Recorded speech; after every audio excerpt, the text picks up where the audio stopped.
Welcome to Ecomminsiders podcast. My name is Debbie, and this event is sponsored by SPCTEK. Today's topic is Building a Brand on Amazon 2025, a seller's guide. And my guest is Pasha. He's founder of AMZ Optimized. He's a visionary founder that has over 13 years of personal selling experience on Amazon and a very rich background in e-commerce. Not only has he helped propel others to success, he has also launched, scaled, and exited brands of his own.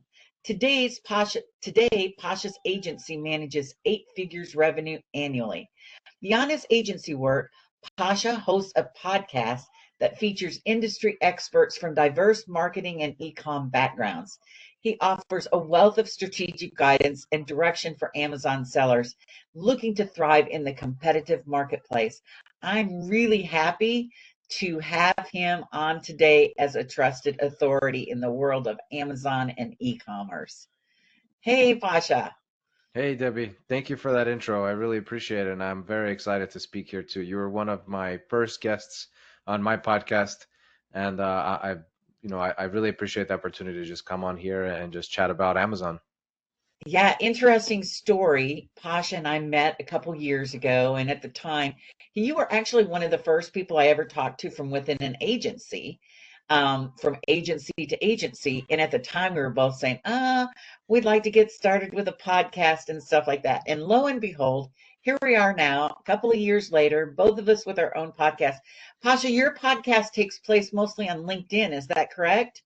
Yeah, we do live on LinkedIn, and then that gets actually recorded to it gets sent over live on YouTube and Facebook. But YouTube has this great feature where they can actually save it. So I have the entire directory of just all the live recordings just saved there that we throw on a thumbnail, and it's just kind of all those conversations are just like stored in one place, and it just makes it easy. Yeah, it's scary when you're on Pasha's podcast because it's live and you're like, oh my gosh, am I going to say something that I shouldn't?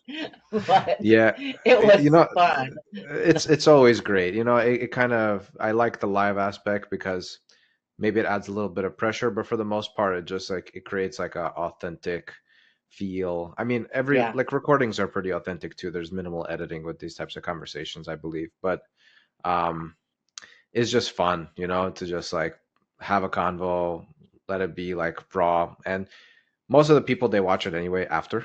Um, so Yeah. if we ever needed to, so far we haven't needed to, but I think there's a way to kind of edit it later on. But anyhow, it's just for the sake of ease and just for me, it's exciting. Yeah. So I mentioned that your company's name is AMZ Optimized. Now tell us a little bit about the company itself. Sure. So AMZ Optimized is our agency. We're full service. So what that means is we'll handle advertising content. We support logistics and strategy, case management, reporting, basically everything that comes with the whole Amazon management package that people end up kind of subscribing to, whether they know it or not, once they open an Amazon account. We are the go-to for just handling that entire thing. And I've been working for the last, let's say, 6 years now, um, to build out team processes, software, and a full solution for that. And we've been adapting, as the landscape is changing. Amazon is always doing something new, making some kind of updates, adding fees, or some new thing in the world that they are also responding to, right? Like there's this whole AI thing happening right now, and Amazon's trying to stay on top. So just kind of keeping your finger on the pulse of the industry and speaking with lots of different people and just trying to implement all of those aspects to what we're doing. That's pretty much what we do. And a lot of people work with us for the sake of just having a partner that is specialized in this particular field so they can focus on other things in their business. I don't expect Yeah. anybody to be able to just easily hire somebody into their company that knows how to you know properly optimize listings on the front end, back end, have everything done there with the advertising, with the logistics part, and sending in the right amounts, not to get overcharged, undercharged. So there's just a lot there.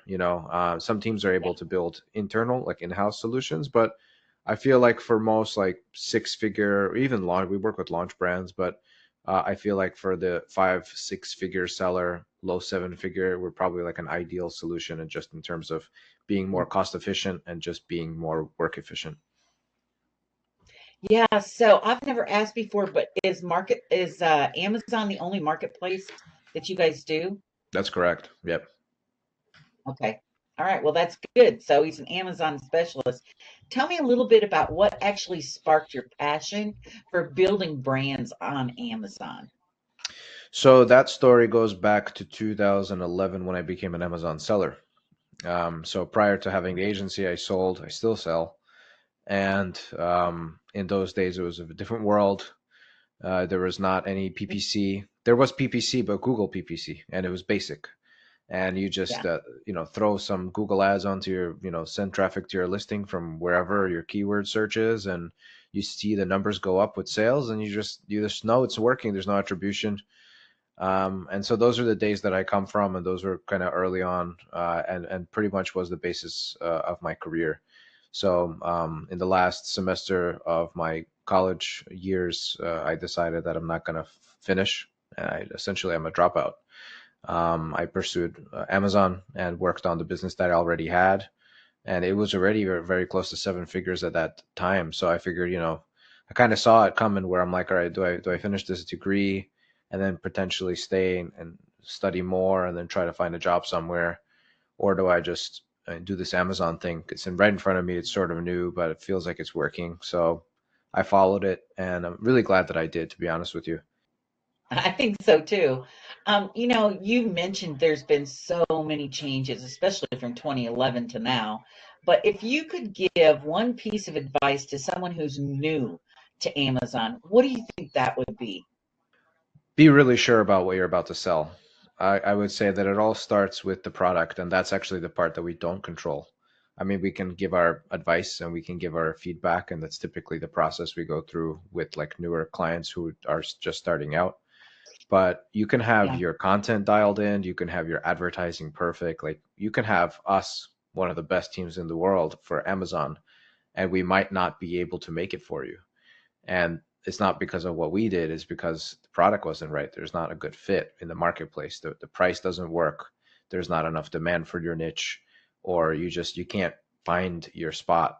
And I've seen on the flip side, I've seen crappy listings with really bad advertising, but a great product with a great value proposition, and it does well. And that's the reason why. yeah, yeah. What do you think is the most surprising trend that you've seen on the marketplace recently? I think there's definitely, like I was saying earlier, with AI coming in, I think Mhm. that a lot of people are Yeah, starting to talk about it in ways of like, how do we implement this into the Amazon sphere? And we were at Accelerate conference in Seattle last year, sometime, I think it was in September, and they had this booth where they were showing like their AI content generator for Amazon listings, which was kind of interesting. Personally, it was like very hyped up, and like I didn't really like it. Like, knowing I have great designers on my team, I would never use a tool like that. But if you want to save money and you don't have anything else, then I think that's great. So that serves a purpose. But I think that's the trend, and I think that's the trend we're going to continue to see over the next like maybe 2 years, which is how do we yeah, actually use this technology that's very potent, but like how do we kind of refine it to really be more efficient than a person, or to really support a person in this whole Amazon yeah, world. And the question I keep asking people on my podcast is more on the advertising side. How do you think the Amazon advertising is going to change, knowing that you can have algorithms that probably optimize better than you can? Will they allow it? Will they yeah. want to implement that level of automation into their system, or do they prefer to keep it more manual on purpose? So that's the trend I'm trying to stay on top of. Yeah. And I would say also one of the things that's dynamic right now is just not only watching the changes, but I believe right now in the infancy, you also really do have to have the human support just to be looking over it and Oh make yeah. sure because there it's not refined yet. It's just definitely not there yet. I mean, you can see where it's going, but it's not there yet. Let me ask you this. What do you think? Because I know a lot of people just go on and they just sell products. And what do you think the difference between just selling products and building a brand can do in 2025? Yeah, that's a really important point. I think Amazon for a long time used to be just a place where there was an aggregate of listings. And now branding has become more important. I think we saw that trend coming some years back when they started launching brand pages and Amazon posts and all of those types of little features on, like, about the brand, like in the A+ content with the premium thing. All of those things are pointing to Amazon wants you to be a brand, and they understand that there are customers coming to the platform for brand discovery. And even like myself as a consumer, I've seen that become great. Like, there's brands that exist on Amazon that have a better quality product for a lower price that I could never find at my local Walmart or whatever the large store is. So people are coming there for brand discovery, and you want to have those elements there. What that means is potentially having, it's not something we manage, but having a social media presence is important. Yeah, And even if you don't have a large following, just to for people to know you're alive, that you're, what you stand for, have all of the branding elements be adjacent everywhere. So you have listings in different marketplaces, potentially, let's say Walmart and Amazon or eBay or whatever, Target, whatever. Make sure all of that looks the same and is matching what you have on your website, on your social media platforms. And all of those elements are just like parallel everywhere. And I think that yeah. just, I think that is an important point. That that you're really defining the uniqueness of your brand. Um, Amazon's a crowded marketplace. I mean, there's a lot of sellers. And so there is value in the fact that they can define who they are and stuff like that. And it's not just looking on Amazon, Google, you mentioned a little while ago and stuff. You can promote your Amazon brand. If even if you don't have brick and mortar, you're not selling anyplace else except for Amazon, you can still use Google to grow that and stuff like that. So what do you think? How can sellers actually leverage some of Amazon's tools and features to really establish the brand identity? yeah. So you have Amazon.com/store page. You definitely want to have that. Even if you have one product, design it around the one product. If you have a catalog, design it around, the different categories that you offer.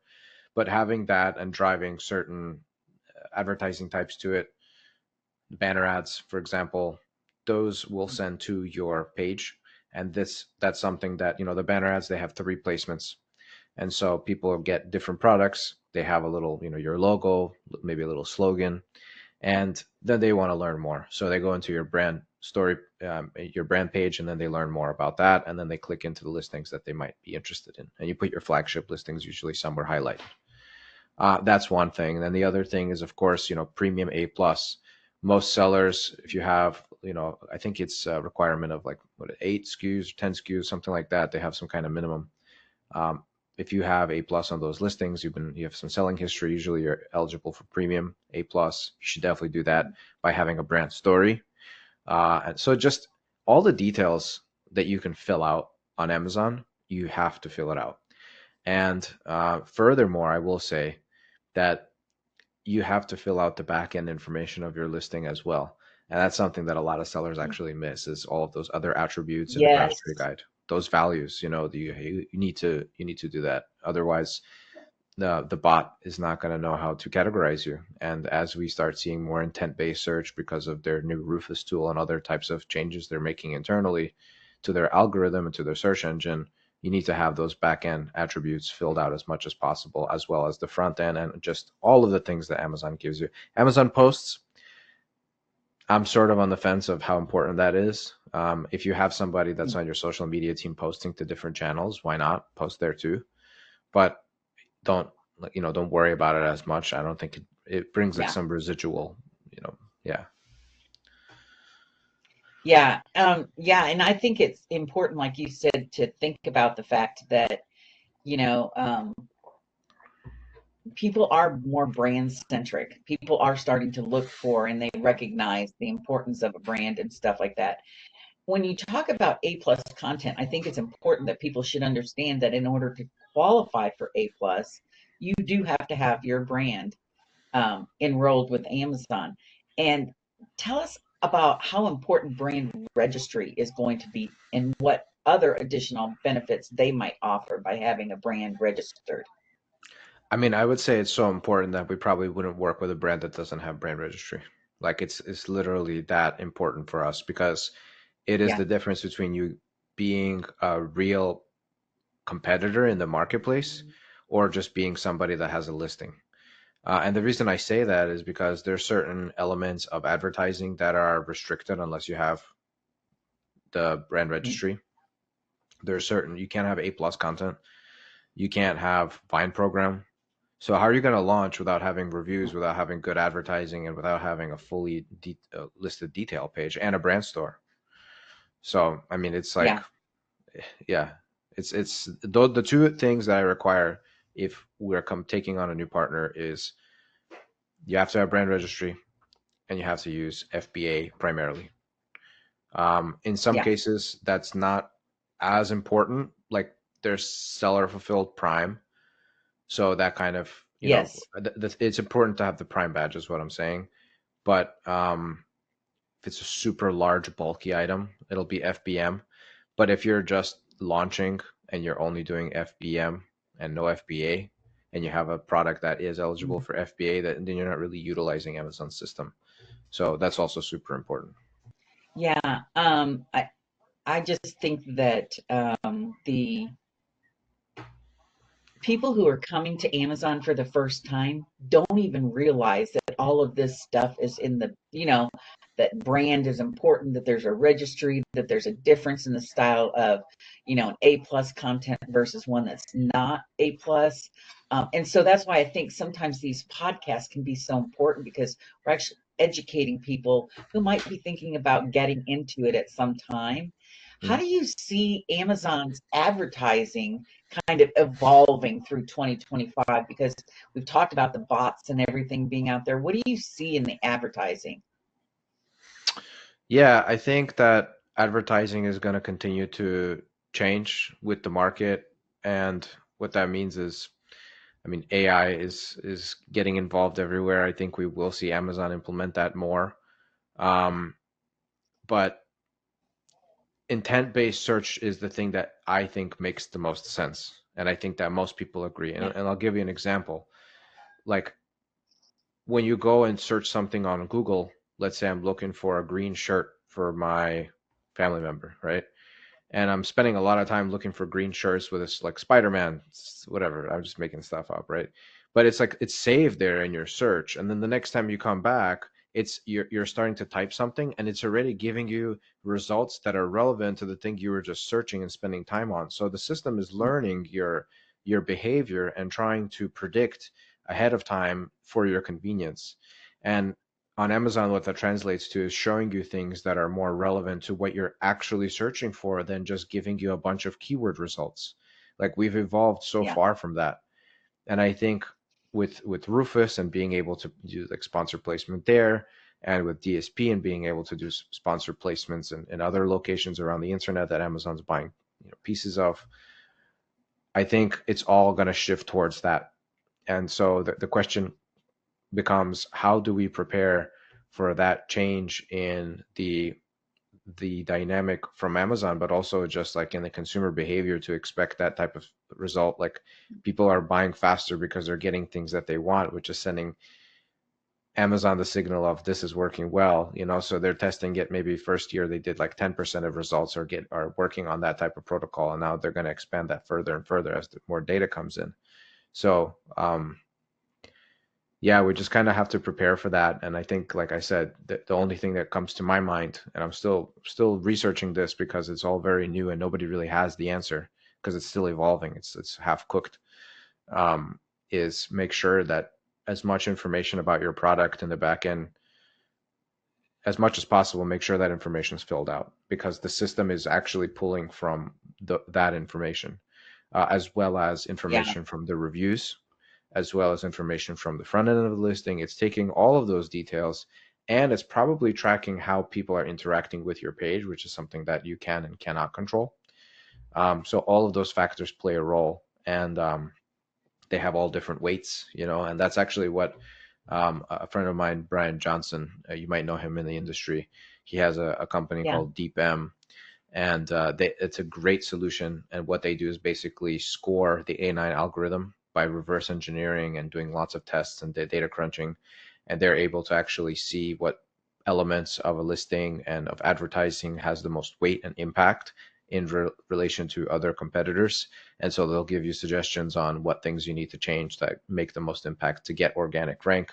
So I bring that up because it's very relevant to this conversation, and he's one of our agency partners, and his solution is something we're testing out and having good success with. So that's where it's all leading. Yeah, the whole concept really of before or previously, if you didn't fill out, you missed some blanks, you didn't fill this out, you didn't do that, and stuff like that, may not have influenced you. But with AI that now has the ability to be everywhere, you know, to look at the titles, the bullet points, the photos, everything. Mm. And we're seeing video ads now becoming very important as well and stuff. So I do believe that this is where we're going to see the biggest difference. Like you said, we won't be keyword stuffing anymore. As a matter of fact, the new title, uh, what do I want to say? The new title requirements really kind of say, you can't duplicate all these words in the title.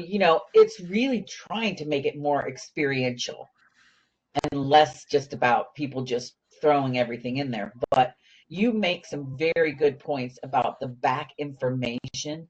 It didn't matter before because nobody was really watching it and stuff. But now with AI, they're looking at everything, and Yeah. everything is weighing into your product placement on the page, and all of that. Let me ask you this. What role do you think the influencer marketing is going to play in building the brands in 2025?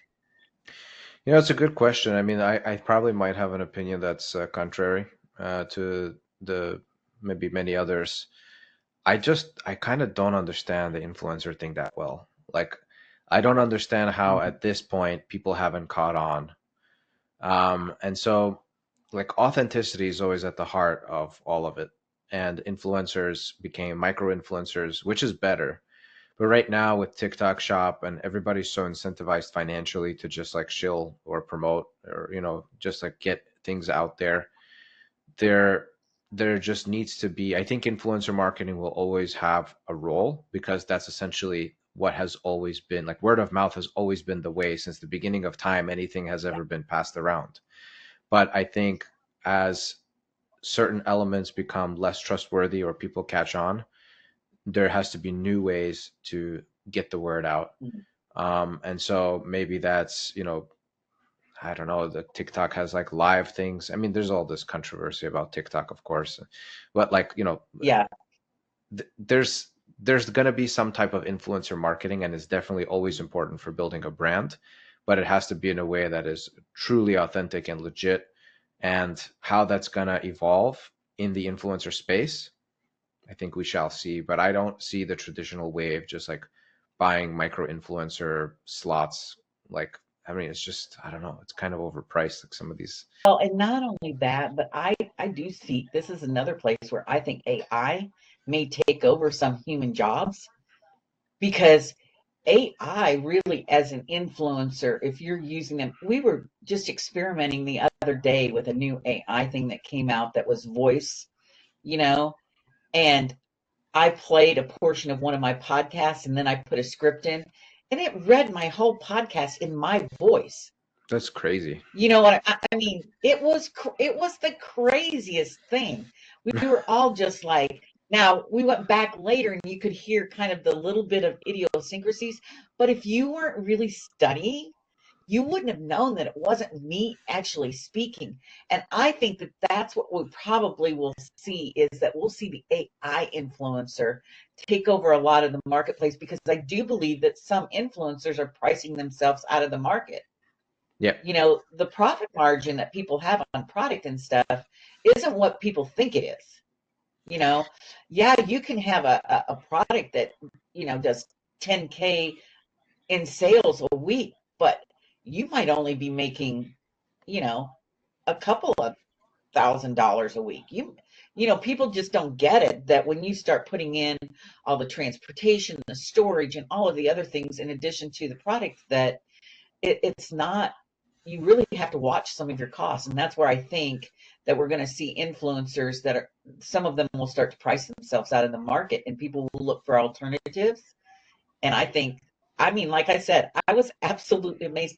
They had a whole podcast with me and somebody else on it, and I wasn't even speaking. And I was like, whoa, this is crazy. That's so crazy. So, I mean, yeah. There's tools now that will actually, like, let's say we take this recording and we say, well, we want it in Japanese. It's going to have our voice speaking in Japanese the entire time and even match our lips to the words that are being spoken in Japanese. So literally, people are gonna think that you and I are like native Japanese speakers, which maybe you are. I don't know, but I'm not. No, I'm So, not. so you know what I mean? It's kind of bananas, right? Like you can have that in you Yeah. can basically translate content to any language and make it so realistic. And I've even the way I saw that actually, a friend of mine showed me interview on YouTube, and you can actually, it was like built into YouTube where you can have a drop down and select what language, and it would change the Yeah. language, and his voice was the same in every language. And it's just like it's being natively integrated into everything. All of a sudden, I don't know if you got this, but my Google Workspace translated into like this new Gemini. It transformed into this new Oh, Gemini AI optimized thing without me signing up for it. They just said, all right, now, first they wanted to sell it to me, but now I think they changed it where Google Workspace just has it as a part of its, yeah. and now it's like I'm in Um, Black. Everything just has AI now, you know? I know. And I mean, I know for some people it's a little bit scary and stuff. Like, I will tell you myself, I am thoroughly enjoying just getting in and seeing some of the things that it can do. I mean, from my work perspective, it has helped me tremendously. Things that I would have to spend a large amount of time on putting together, some kind of a proposal for the people higher up in the company and stuff like that. Now I can spend a little less time doing some of those that were very labor intensive. So I am Mm, enjoying, but I am trying out several different ones. I have my favorites and stuff, but I'm trying out several different ones. But I'm just amazed at all the different ones that keep coming out and the different things that they do. I know initially AI for images wasn't mm, great because I tried it to do a little logo type thing, and it had like six fingers or yeah, stuff like that. And now it's getting better and better so and good. better. So Yeah, it is very like, realistic. yeah, it's amazing. Yeah. I, I, Let me I, ask you w- this. When it comes to, go ahead.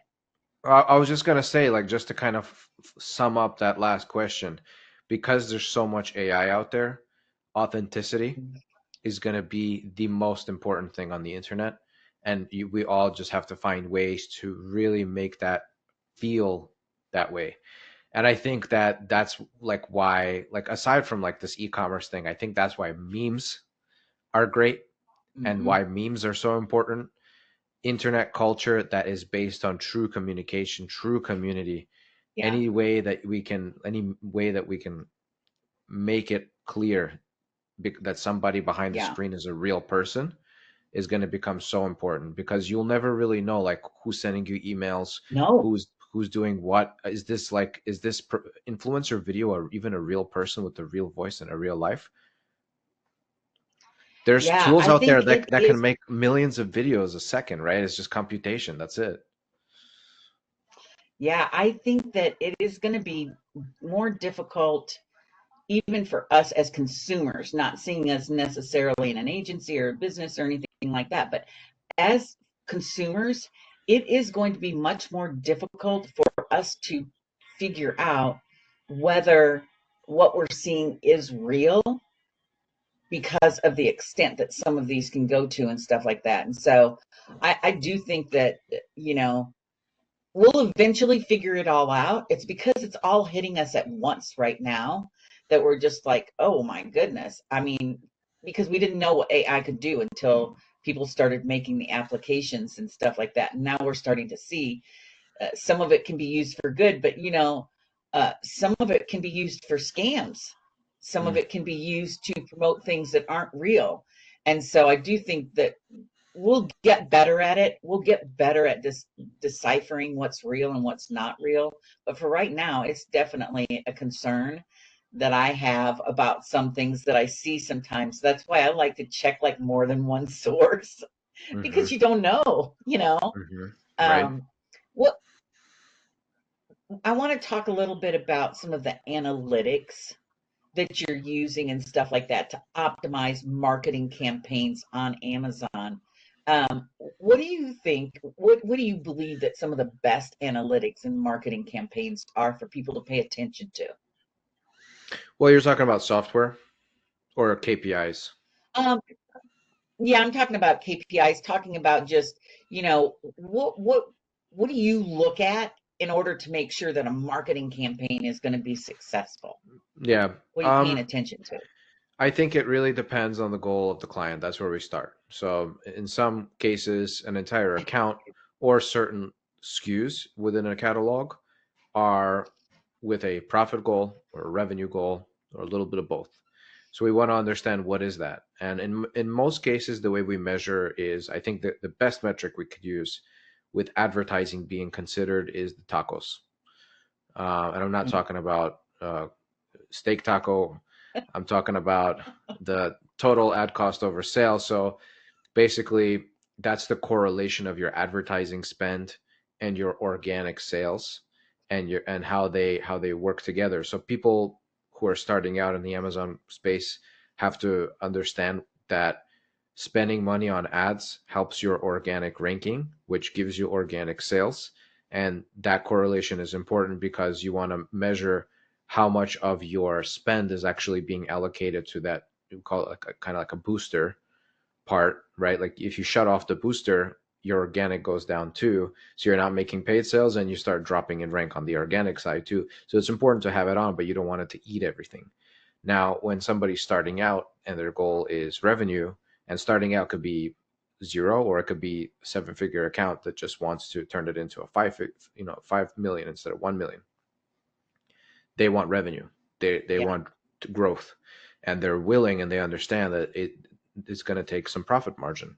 Why? Because we have to increase bids to win sales, yeah, and that's as simple, the simplest way you can put it.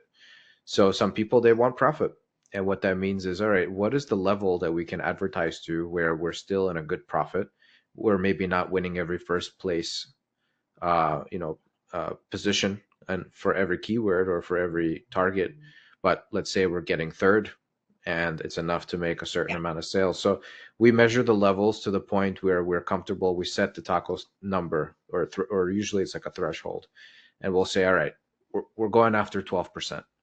And so every month we'll say, all right, how close were we within, reasonable, like let's say 12%. So we say anywhere between 11 and 13% is pretty acceptable. No big problem there. Client's pretty happy and they feel like revenue is taken care of. They still have profits, they still have payouts, they can pay for everything, and it keeps turning. So that's probably the best way I think to manage an account. And everybody has different ways, but there's a limit to how many KPIs we really have, and we consider all of the KPIs when we're actually doing the optimizations. But on the client facing side and what we're focused on the client meetings is really the tacos percentage mostly. yeah. Yeah. So you talked a little bit about FBA and FBM earlier, and I think that we're going to start to see some evolution in those as well because, the growth of Amazon, I believe, is really pushing on their logistics. Hmm. You just, at some point, they can't build the warehouses fast enough for the product, right? Right, right. And so you talked a little bit about, seller fulfilled prime and stuff like that. What kind of things do you think we're going to see, maybe from the logistics portion of Amazon and stuff, that might be evolving in the near future? Yeah, I think Amazon, like you said, they're trying to expand as fast as they can. But the interesting thing is that they do have AWD, which is Amazon's warehouse and distribution program, which is sort of like a Hmm. backup, like it's kind of like a 3PL that you can send inventory in and it'll just kind of sit there until it's ready, and then they automatically ship it into their fulfillment centers. So I think we're just going to see that network evolve more. So Amazon wants to incentivize you because really, like, what is that, right? It's a warehouse that doesn't have any Yeah, kind of mechanized infrastructure in it, like a FBA center, like a fulfillment center. But when you send in inventory into that warehouse, that storage, you're pretty much telling Amazon, hey, we're going to continue selling with you. We're giving you more stuff. Let's keep the business going, right? And so I think yeah, Amazon, whenever they get those signals from their sellers, they always want to reward you.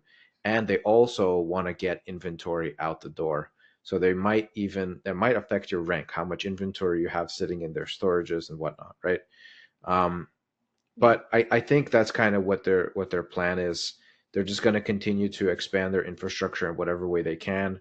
Also, they're working on their global freight solutions, so air and sea, and getting more countries involved with that program to get direct shipments from China or whatever facility your manufacturer has, wherever it is, to have a direct access into the FBA system.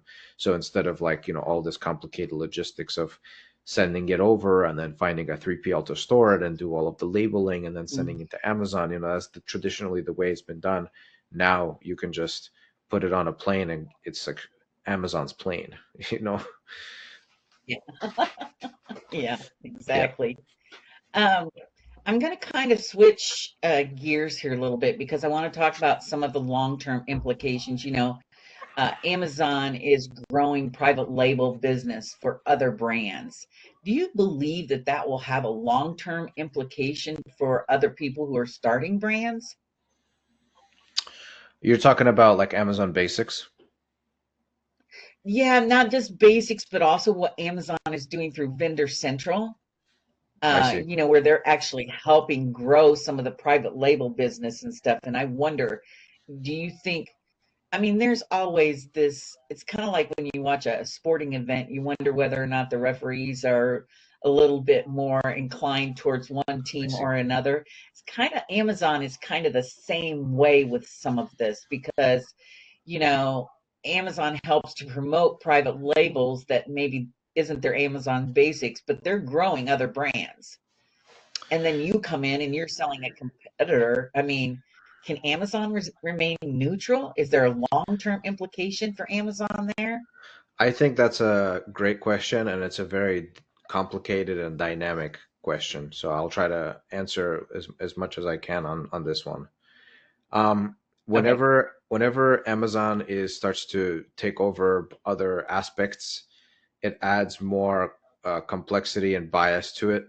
So a very simple way I look at things is like, my question: do they make more money selling you advertising, or do they make more money when they sell your product on the fulfillment fee?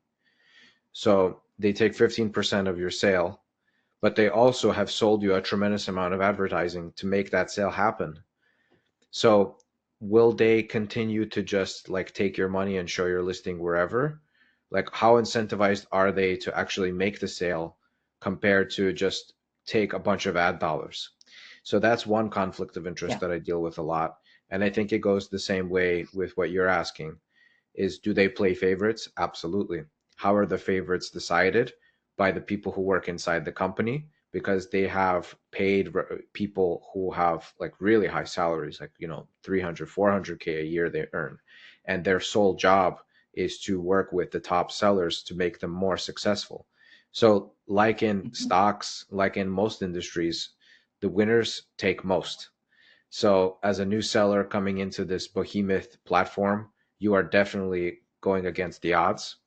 I think you can definitely carve Mhm. out your spot, but there's just so many factors at play, and I've seen where like you meet somebody, you go to one of these Amazon events and you go to their dinner parties and you meet a person and they help you to meet somebody else who can help you within the company. And that's sort of how it goes. And then, of course, there's Yeah. that whole thing where Amazon, they know your cost of goods and they have your manufacturer invoices because of regulations that they require that paperwork for. And then they go and they launch a brand that has a different name but owned by them to undercut you. And people lose trust in Hmm. Amazon for that. And I know they've kind of dialed it down a little bit, but even what you're saying, just supporting their vendors and whatnot. So there's all kinds of, it's an uneven playing field no matter what. The behemoths, the Yeah. large brands will always take most. But at the same time, the paradox is that because there's just so much attention and so much efficiency in Amazon's system, there is a lot of space for small new sellers to come in and make it. And more so than just trying to launch like a Shopify website and promoting on Google Ads, Oh, yeah. right? Because the demand and the attention Absolutely is already agree. there. It's generated by the big players. So it's an interesting dynamic where I think it's worth it to be on Amazon, but just know that you might Hmm. get outperformed if you're not really. It just drives innovation. It drives people to think outside the box, figure out ways to get better manufacturing, better quality, better infrastructure with their whole logistics setup and all of it. So it just drives innovation whenever there's that level and that gut level Yeah, coming. it absolutely, yeah, absolutely drives innovation because now you're always looking how to make the better mousetrap, right? So Hmm. what do we do in order to get, you know, now 2025, what do you think are going to be some of the biggest challenges for brands and Yeah, I how to think overcome them? I think it's going to be this, the competition thing. And I think that there's inflation. There's macroeconomic reasons why things are just becoming more difficult all around for everybody. Everybody's feeling the crunch. So as inflation grows and macroeconomics are suffering in whatever way that, interest rates or whatever that means, just things are getting more expensive. So it's just becoming harder and harder to play. I'm seeing that in my own agency with the clients that we have. Margins are getting thinner. Fees are going up. Yeah. Why are fees going up? Because Amazon also is feeling the crunch. So everyone's getting Hmm. squeezed all around from every side, whether it's from the supplier side or from the platform side or from the shipping and the gas prices and everything. That's the biggest struggle that we all have to overcome in our personal lives and in business too, right?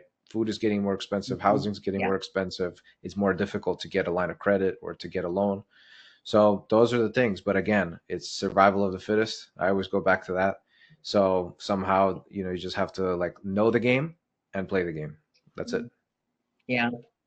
What are you most excited about for really the future of ecom on Amazon going into the future? Going back to the AI thing, I think is the most exciting for me. Yeah, I am really just like it's the vehicle that's driving the most innovation right now, and it's extremely Yeah. fast. So I'm just in awe at how the pace of how things are moving, and I just I'm struggling to keep up with it all.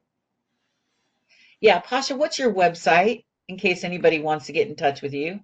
amzoptimized.com, and you can also reach me over Okay. email pasha@amzoptimized.com. Okay.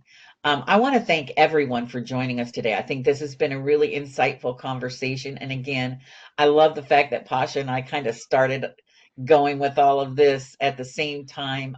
He's got a great podcast too. If you hook up with him on LinkedIn, you'll see when it's coming and stuff like that. But thank you for joining us today on Ecom Insiders. This is sponsored by SPCTEK. Our guest speaker, Pasha Kanish. And if you have any questions, you can leave them below in the comment fields.